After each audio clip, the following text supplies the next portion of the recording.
So I came out as gay around when I was around 12 years old. It was around the time that democracy came to Argentina, when the dictatorship went down and we chose a president, and like people started talking about alternative lifestyles.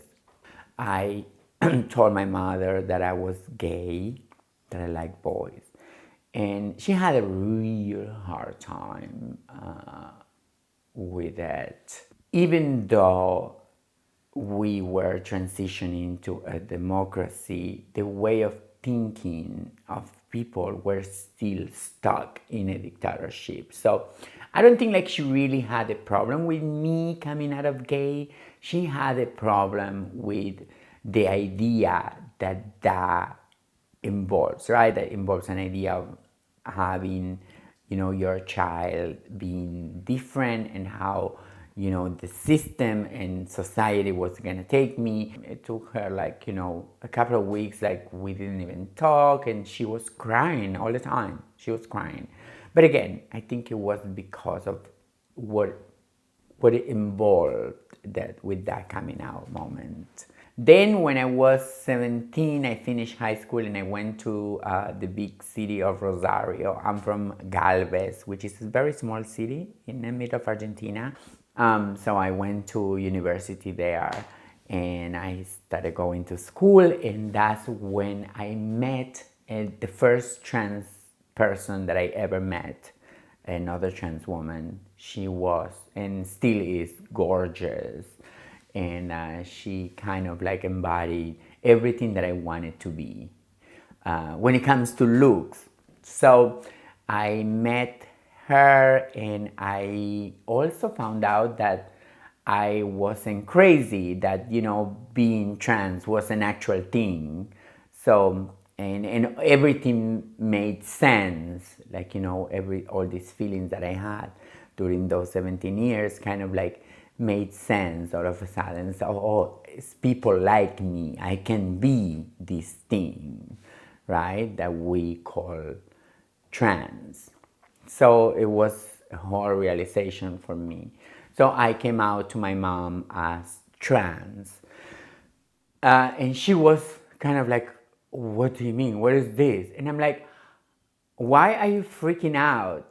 We had a meeting, when I was 5 years old in school, where they explained to me that I couldn't use the girls' bathroom. Like, doesn't this make sense to you? Like, I always like dress in a certain way. Doesn't this like coming out as trans make sense to you? And she said, yeah, it kind of does. So, I came out as trans, and she didn't have no problem with that. She was okay with that. And when I moved to New York, one of the first people that I met is Nina, my very good friend Nina. But at the time, she became my girlfriend. And I realized that I wasn't just into boys, that I was into people that I like.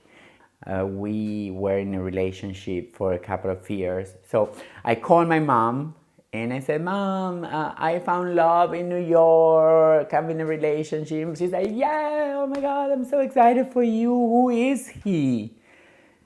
And I'm like, "Well, it's not a he, it's actually a she." And she said, like, "What do you mean? Wait a minute." She said, "I had a son that was gay, became a woman, and now is a lesbian?" And I'm like, "Yeah, kind of like that." He was like, "I think you just like to piss me off. I think you just, when I find a place where I'm okay with you, you just have to find something else to confuse me. I don't understand. I don't want to talk to you anymore. Here's your grandmother, talk to her." And I talked to my grandmother and I said, "Grandma, I found love in New York, and I met Nina and she's my girlfriend." And she said, "I knew that New York was going to be a place for you. I'm so happy for you. Can I see her? Can you send me a picture of her?" For my mom, the problem was always people around her. I think like in her mind was like, how am I gonna explain this to my friends? But at the time, I think like she was much more confident with everything, and it was easier for her. But it was still problematic. So, but for my grandmother, it was like, oh, okay.